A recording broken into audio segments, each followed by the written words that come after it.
La subida de la tarifa del taxi se ha aprobado finalmente este jueves con los votos a favor del Grupo Popular y Caballas y las abstenciones del resto de los grupos de la oposición. La misma será de 20 céntimos, pasando la bajada de bandera de los 3,30 euros actuales a 3,50. Quien no ha corrido la misma suerte ha sido la empresa de autobuses, que no ha visto aprobada la subida en el bonobús propuesta por el Gobierno. La propuesta ha quedado encima de la mesa después de requerir el presidente de la ciudad mayor soporte documental. La decisión que vayamos a adoptar esté soportada por un documento, no voy a decir infalible porque no hay ningún informe en la vida infalible, pero sí consistente. Que no sea exclusivamente el informe elaborado y aportado por la empresa, que en todo caso ese informe esté auditado. El sindicato CESIF ha advertido que pese a las declaraciones del delegado del Gobierno o representantes de la ciudad, la N352, al igual que el BIUT, no están dentro de las competencias de la policía local y han anunciado que si no se retira a los agentes locales de las dos áreas, denunciarán. Y dos miembros del Cuerpo Nacional de Policía, un miembro de los servicios médicos de la Jefatura Superior y un policía con el rango de inspector, han sido detenidos en las últimas horas en una operación desarrollada por agentes del Departamento de Asuntos Internos desplazados a Ceuta. Al efecto, a los dos detenidos, que según fuentes del Tribunal Superior de Justicia de Andalucía no llegaron a pasar a disposición judicial, se les acusa de un presunto delito de falsedad documental. Muy buenas noches, bienvenidos a los servicios informativos de Ceuta Televisión. Estos que han visto son tan solo algunos de los asuntos que nos deja esta jornada de jueves. El resto, como siempre, se los contamos. A continuación, comenzamos.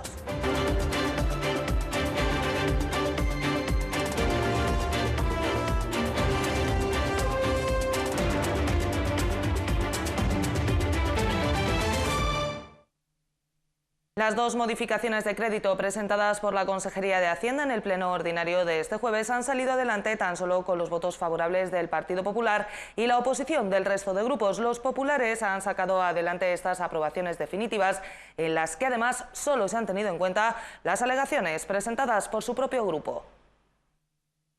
Tal y como es habitual en los debates presupuestarios, el Partido Popular se ha quedado solo a la hora de aprobar las dos modificaciones de crédito que se han presentado en la sesión plenaria ordinaria de este mes de junio. Una aprobación definitiva en la que se han incluido además tan solo las alegaciones del propio Grupo Popular, desechando las del resto de grupos y entidades privadas. Los grupos de la oposición han argumentado los motivos para su negativa a estas modificaciones de crédito, coincidiendo todos ellos en algunos puntos argumentales, como que las mismas son fruto de la improvisación del Gobierno y su afán electoralista. En el caso del PSOE, José María Mas ha subrayado que ya advirtió del actual descuadre presupuestario y ha asegurado que el Gobierno se ha superado a sí mismo modificando sus propias cuentas hasta en 3 ocasiones. Mucho más duro se ha mostrado el portavoz de Caballas en este punto, Juan Luis Aróstegui, quien ha señalado que hoy por hoy el Ejecutivo mantiene ocultos 12 millones de euros de deuda y ha acusado a la consejera de Hacienda de mentir descaradamente y de manera consciente. Y cuando ya han hecho la segunda modificación de crédito, ustedes se modifican a sí mismos, se alegan a sí mismos y de una forma encubierta hacen una tercera modificación de crédito mediante la figura de las alegaciones por importe de 782.000 euros. Desde el Grupo Parlamentario Socialista consideramos que no es una forma coherente de tratar un documento tan serio y con tanto rigor como es el documento que maneja las cuentas públicas. Usted está mintiendo descaradamente, conscientemente. Usted es una mentirosa consciente. Usted lo que dice no se lo cree, porque no es verdad. Y usted sabe que no es verdad. Y usted ahora explicará lo que quiera, pero sabe que no es verdad. En una línea muy similar se ha manifestado la portavoz de MDIC, que ha calificado de asombrosa la ingeniería contable realizada por el Ejecutivo y ha recordado la deuda cercana a 1 millón de euros que la ciudad mantiene con autónomos y pequeñas empresas. Para finalizar, el portavoz de Ciudadanos ha dejado claro que estos dos expedientes solo salen adelante por la mayoría del PP, que se hace trampas al solitario. Y póngase usted en la situación de los autónomos, de las pequeñas empresas que han prestado algún servicio a la ciudad, además teniendo un contrato, una adjudicación para ello, y que han ido presentando sus facturas puntualmente, facturas además en algunos casos que son de cantidades irrisorias para este ayuntamiento y que van pues desde los 100, 200 euros, 300 euros por servicios que se han prestado, y han tenido ustedes día sí día también a los autónomos y a los pequeños empresarios preocupados, y aún los tienen, y preguntando qué pasa que a ellos no se les paga. Se les diga lo que se les diga, ustedes saben que esto va a salir adelante exclusivamente con sus votos, porque estos dos expedientes son imposibles de ser apoyados. Es importante subrayar, algunos grupos ya lo han hecho y no quiero repetirme, la improvisación que suponen estos expedientes. La consejera de Hacienda ha negado que no exista planificación presupuestaria y ha vuelto a poner sobre la mesa que los imprevistos surgen y por ello son necesarias las modificaciones de crédito. Kisi Chandiramani ha explicado además que el plazo medio de pago a proveedores es de 28 días y ha invitado a los grupos de la oposición a leerse los informes técnicos en los que se da respuesta a muchas de las cuestiones que los propios grupos han planteado durante el debate de la misma. Bueno, yo me baso en informes técnicos. Los informes nos dicen que no ha habido déficit en el presupuesto del año 2016. Eso lo dicen los informes de la liquidación del presupuesto que se ha hecho en el mes de marzo. No por lo que me dicen, sino porque negro sobre blanco es lo que pone. Y se lo contábamos al principio de este informativo, el Pleno de la Asamblea ha aprobado una subida en la tarifa mínima del taxi con los votos del Gobierno y Caballas y la abstención del resto de la oposición, a pesar de la intención inicial de los grupos de dejar el asunto sobre la mesa al no estar justificada la subida mediante informes técnicos que avalaran la medida. La subida será de 20 céntimos pasando a 3,50 euros. Lo que no subirá es el precio del bonobús, que ha quedado sobre la mesa. El Pleno de la Asamblea ha aprobado una subida en la carrera mínima del taxi con el apoyo del Grupo Caballas. Una subida que se justifica en el IPC y en la congelación de la carrera mínima durante 5 años motivada por la crisis. Que por causa de la crisis económica en los últimos años el sector se ha visto afectado con un descenso importante de sus ingresos.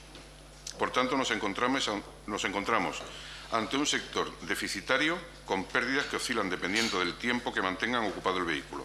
Todos los grupos de la oposición solicitaron en un principio que el asunto quedara sobre la mesa, debido a la ausencia de informes técnicos que amparasen por parte de intervención la mencionada subida. Durante el debate en el que ha habido cabida las recriminaciones sobre la frontera y la lucha contra los taxis pirata o la deficiente gestión del gobierno del turismo local, los grupos de la oposición han mutado su parecer, reconociendo como una reclamación legítima del sector del taxi y pasando a abstenerse todos, salvo Caballas, que ha terminado apoyando la medida.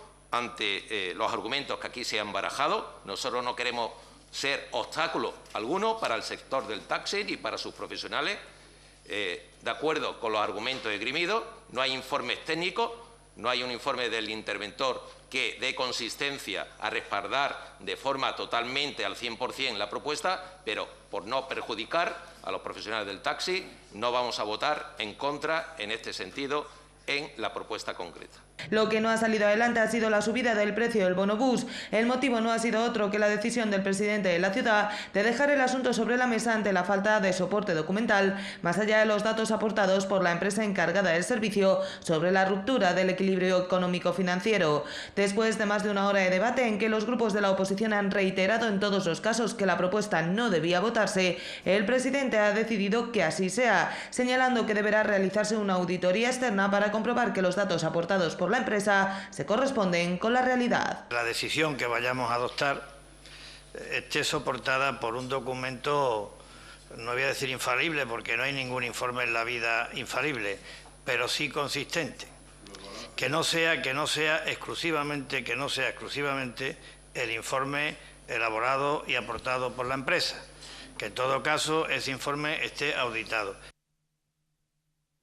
La propuesta del PSOE para que el Gobierno negociase y reincorporase a los trabajadores de Aras-Tíbarca se ha aprobado con una cláusula, si es legal, incluida en el texto de la propuesta por la consejera responsable Kisi Chandiramani.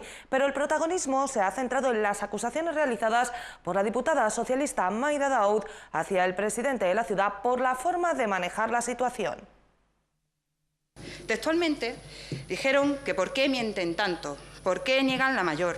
¿Por qué en una piscina que incrementa sus usuarios se reduce la plantilla? ¿Por qué se incluyen actividades para los tiempos libres? ¿Por qué entre trabajadores con la misma cualificación, las mismas horas, las mismas funciones, hay una diferencia de 500 euros menos impuestos por este Gobierno? ¿Por qué Viva se reúne con nosotros en el rellano, por cierto, para mentirnos, que se comprometió a que en el plazo de una semana presentáramos una programación de actividades, a lo que algún compañero espetó que sería muy difícil que el personal técnico lo aprobara, eso por parte de un monitor, a lo que Vivas contestó que él mandaba y estaba por encima de los técnicos? Y cuando digo falsedades lo digo con toda rotundidad. El señor Hernández ha estado conmigo en alguna reunión con los monitores y jamás me habrá oído decir que yo mando por encima de los técnicos, jamás. Yo me podré equivocar, podré errar, pero la voluntad que sigue manteniéndose de que estas familias no se vean perjudicadas, me refiero a los monitores, está subordinada a que contemos con el correspondiente informe técnico favorable. La propuesta de Caballas para emplear la fórmula de la iniciativa legislativa para reclamar los apellidos musulmanes se ha transformado durante el debate parlamentario. Caballas pretendía reclamar al Gobierno central que iniciase los trámites para que las familias que perdieron sus apellidos originales a nivel administrativo al aplicarse erróneamente la Ley de Registro Civil de finales de los 80 pudieran recuperarlos. Finalmente la Asamblea ha decidido que será la Junta de Portavoces quienes, ratificando el acuerdo plenario, decidirán cuál es la mejor vía para lograr este objetivo. Caballas ha presentado este jueves una propuesta para emplear la vía de la iniciativa legislativa contemplada en el Estatuto de Autonomía a fin de lograr que las familias que perdieron en los años 80 a nivel administrativo sus apellidos por una aplicación errónea de la Ley del Registro Civil puedan recuperarlas. Nosotros consideramos que siendo una cuestión fundamental, que afecta a mucha gente en nuestra ciudad, que afecta a su identidad, que también produce problemas en la administración, creemos que es fundamental pues adoptar y ratificar el acuerdo original, en donde se permite a las familias musulmanas que así lo estimen conveniente recuperar sus legítimos apellidos, y eso hacerlo a través de la iniciativa legislativa.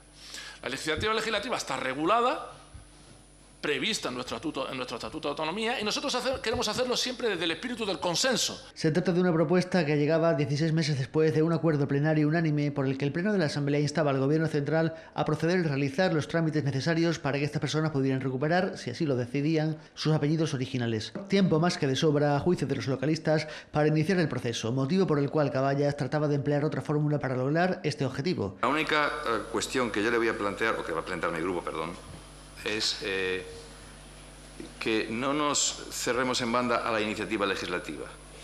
Hay otras maneras de modificar la ley y que también están previstas en el Estatuto de Autonomía. Y que, por lo tanto, se convoque a la mayor celeridad por el señor presidente una junta de portavoces y decidamos entre los portavoces si es la iniciativa legislativa, pues es.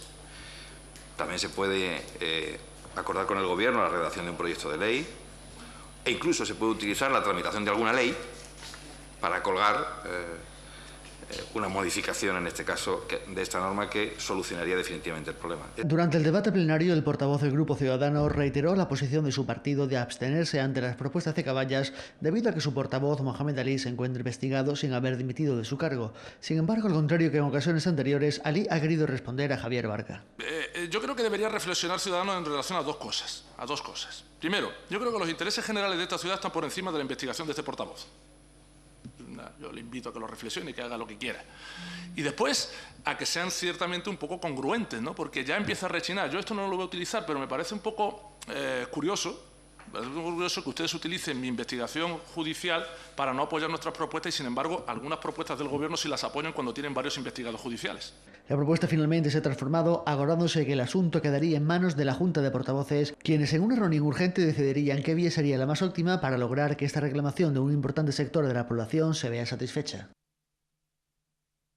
El Movimiento por la Dignidad y la Ciudadanía ha vuelto a reivindicar que Fiestas negocie con los empresarios de las atracciones de la feria 2 días a precio reducido para niños. El responsable del área, Fernando Ramos, se ha comprometido a negociar y comunicar los resultados al Pleno, adelantando que considera probable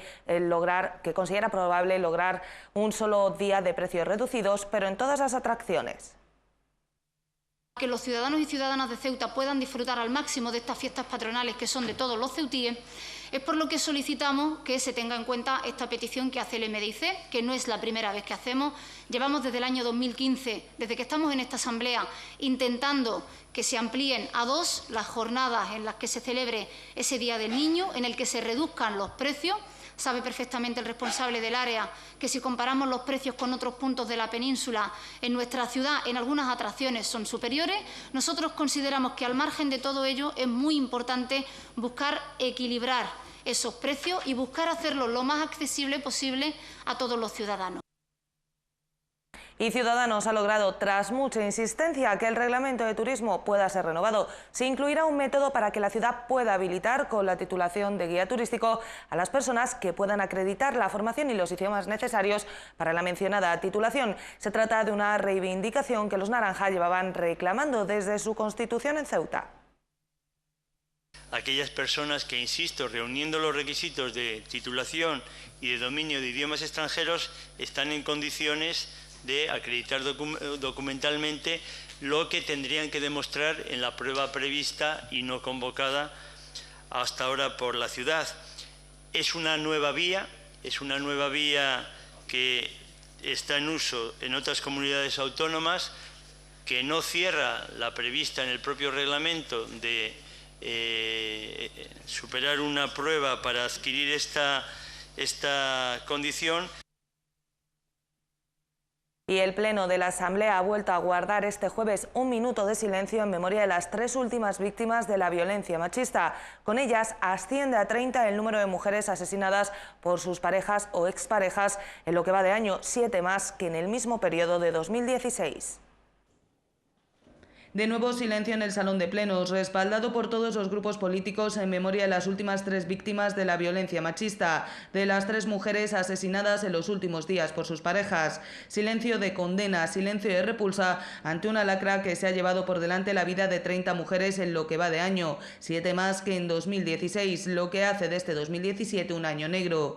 El presidente de la ciudad, en nombre de todos los grupos de la Asamblea, ha expresado su dolor y condena ante estos asesinatos y la lacra que supone la violencia contra las mujeres.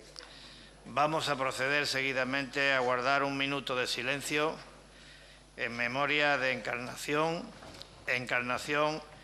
y Farruja, 3 nuevas víctimas del drama humano y la lacra social que para todos significa la violencia de género. Recuerden además que el Ministerio de Sanidad, Servicios Sociales e Igualdad mantiene habilitado el teléfono 016 para las víctimas de la violencia machista, un número gratuito y que no deja rastro en la factura telefónica.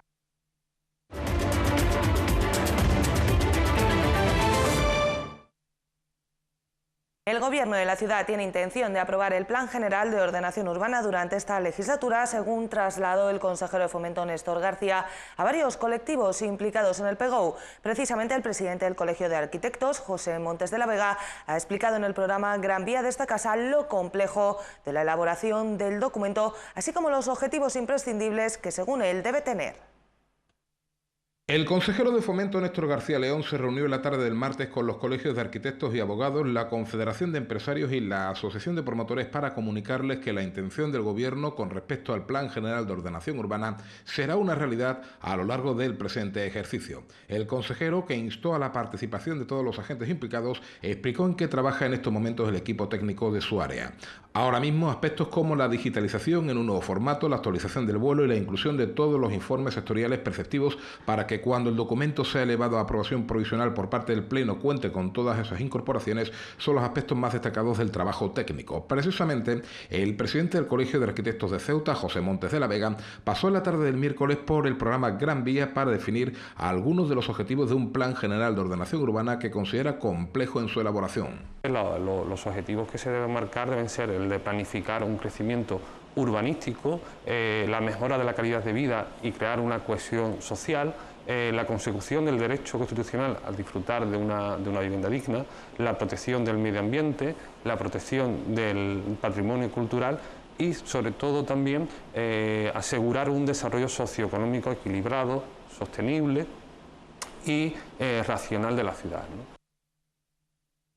Cambiamos de asunto porque CESIF ha denunciado que digan lo que digan el presidente de la ciudad y el delegado del Gobierno, la N352 no se encuentra dentro de las competencias de los agentes de la policía local. La central sindical ha advertido que si no son retirados, iniciará los trámites oportunos para exigir mediante las instancias judiciales o ministeriales el respeto a las competencias que los agentes del Cuerpo de Policía Local tienen asignadas por ley.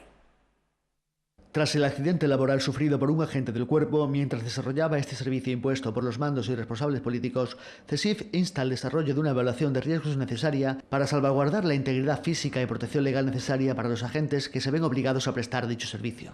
La central sindical entiende que la evaluación no puede indicar otros criterios que el accidente laboral acaecido viene como consecuencia del estado, la falta o ausencia total de medios que ha provocado una merma temporal de las capacidades de dicho agente como consecuencia de acatar las órdenes indicadas por los mandos superiores. En caso de que se produjese un accidente, la responsabilidad de todo empleado público o autoridad política responsable del mismo se vería gravemente perjudicada, ya que dictar órdenes y normas contraviniendo la normativa tras producir un daño de tal característica podría ser constitutivo de un delito contra la salud de los trabajadores. Las funciones de auxilio y colaboración en las que tanto inciden los responsables políticos que efectúan son contrarias a lo que está ocurriendo en dicha situación, ya que las mismas son destinos organizados, coordinados e incluidos dentro de los cuadrantes de órdenes de servicio, incumpliendo los requisitos necesarios para considerar el servicio efectuado como un servicio de auxilio. CESIF considera que con el más que previsible empecinamiento del gobierno local y de sus responsables políticos en preservar un servicio que todos menos ellos saben no son competencia de la policía local, el sindicato advierte que iniciarán los trámites que estimen para exigir mediante las instancias judiciales o ministeriales el respeto a los competidos y competencias que como agentes del Cuerpo de Policía Local de Ceuta tiene asignados la ley. Una situación similar a la que viene denunciando el CESIF desde septiembre de 2016, exigiendo la retirada del servicio del BIUS y que tanto el presidente de la ciudad como la anterior consejera de Recursos Humanos, Susana Román, se comprometieron a retirar a la mayor brevedad posible, algo que a día de hoy aún no ha ocurrido. La Dirección Territorial del INGESA ha lamentado que el sindicato médico y el colegio profesional hayan creado una alarma social innecesaria, asegurando que la sanidad ceutí está al borde del precipicio. Además, ha negado que a partir del día 1 de julio solo vaya a haber 2 médicos en urgencias, tal y como señalaba este miércoles Caballas. La Dirección Territorial del INGESA ha negado que desde el próximo día 1 de julio tan solo vaya a haber 2 médicos en el servicio de urgencias del Hospital Universitario, tal y como denunciaron este miércoles Caballas y el Sindicato de Médicos de Ceuta. Desde INGESA han explicado que si bien es cierto que se han producido 2 bajas para la jornada del sábado, el jefe de urgencias se encuentra trabajando en su sustitución para que las urgencias hospitalarias estén cubiertas y garantizar a los ceutíes un servicio dentro de la normalidad. Los responsables sanitarios han lamentado además que desde entidades como el sindicato médico o el colegio profesional se cree una alarma social innecesaria, asegurando que la sanidad ceutí está al borde del precipicio. Pese a todo, desde INGESA se ha reconocido la dificultad para encontrar médicos especialistas no solo en la ciudad, sino en toda España. Igualmente, desde la Dirección Territorial se ha insistido en que se están atendiendo las reivindicaciones del personal y los sindicatos y que se está cumpliendo con la normativa, convocando una oferta pública de empleo cuyo objetivo es cubrir las plazas vacantes y dar estabilidad laboral a los profesionales que superen el concurso-oposición. Y 2 miembros del Cuerpo Nacional de Policía, un agente con el rango de inspector y un miembro de los servicios médicos de la Jefatura Provincial han sido detenidos en las últimas horas por una presunta falsedad en documento público. Las detenciones ocurridas en la tarde del miércoles fueron practicadas por miembros del Departamento de Asuntos Internos de la Policía Nacional. 2 miembros del Cuerpo Nacional de Policía han sido detenidos en las últimas horas por un presunto delito de falsedad en documento público. Según ha podido saber Ceuta Televisión, se trata de un policía con el rango de inspector y de un miembro de los servicios médicos de la Jefatura Provincial de Ceuta. La operación se ha llevado a cabo por agentes del Departamento de Asuntos Internos del Cuerpo Nacional de Policía, desplazados al efecto a nuestra ciudad. Poco ha trascendido del motivo. Según fuentes de la Administración General del Estado, se trataría de un presunto fraude en la documentación de un accidente in itinere de camino al trabajo de uno de los 2 implicados. La firma de uno de los detenidos habría permitido en principio que el accidentado obtuviese una pensión del 200% de modo fraudulento. Las detenciones se practicaron el miércoles por la tarde y no consta, según el Tribunal Superior de Justicia de Andalucía, que pasaran a disposición judicial, aunque se han aplicado medidas disciplinarias de régimen interno.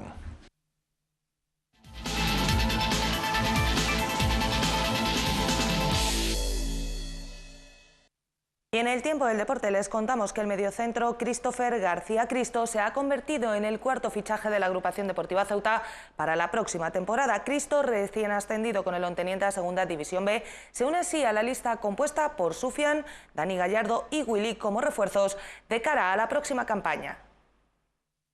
Era un secreto a voces, pero hasta que no se confirmó el ascenso del Ontinyent a Segunda División B, Christopher García Cristo no ha oficializado lo que se respiraba en los mentideros futbolísticos de la ciudad, su incorporación a la agrupación deportiva Ceuta para el proyecto 17-18. El jugador de equipos como el Don Benito Extremadura o Puerto Llano ha sido uno de los puntales en el regreso del conjunto valenciano a la tercera categoría del fútbol nacional tras una agónica tanda de penaltis frente al filial del Deportivo Alavés. Cristo, autor de 9 tantos durante la temporada, se une al exmelillista Sufian y a los antiguos jugadores del Algeciras Dani Gallardo Willy como cuarto refuerzo foráneo de la agrupación para la próxima campaña. El conjunto blanco seguirá trabajando para anunciar nuevos fichajes en los próximos días, según fuentes del club. Mientras, el cuadro de Lujay Hamido sigue trabajando en otros ámbitos. Recientemente anunciaron un acuerdo con un conocido establecimiento hostelero cercano a Alfonso Murube, en el que además de servir almuerzos y cenas a los jugadores, se organizarán quedadas entre aficionados los días de partido.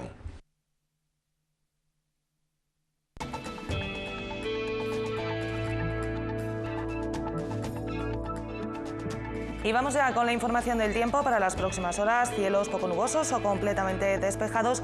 Las temperaturas con pocos cambios. Las mínimas bajarán un poco, se quedarán en 18 grados. Las máximas alcanzarán los 26. El viento seguirá soplando de poniente con intervalos de fuerte por la tarde. Y el número premiado en el sorteo de la Cruz Roja de hoy ha sido el 621-621.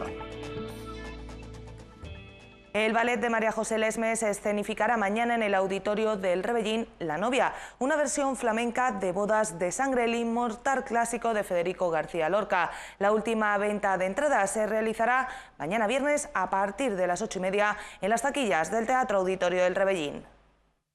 Un sangriento crimen ocurrido en Almería el 22 de julio de 1928 inspiró años después a Federico García Lorca para realizar una de las piezas más aclamadas no solo de su trayectoria, sino de toda la literatura española del siglo XX, Bodas de sangre. Un espectáculo sobre el que siempre cabe una actualización, una redefinición, un nuevo enfoque.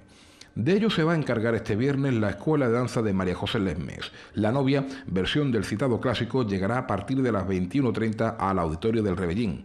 Desde la escuela se define el montaje como una versión flamenca muy personal, renovada y fresca. En ella, drama y danza se unen para atrapar al espectador y adentrarlo en esta gran obra, destacando el repertorio de música, los montajes coreográficos y la interpretación de todos los protagonistas.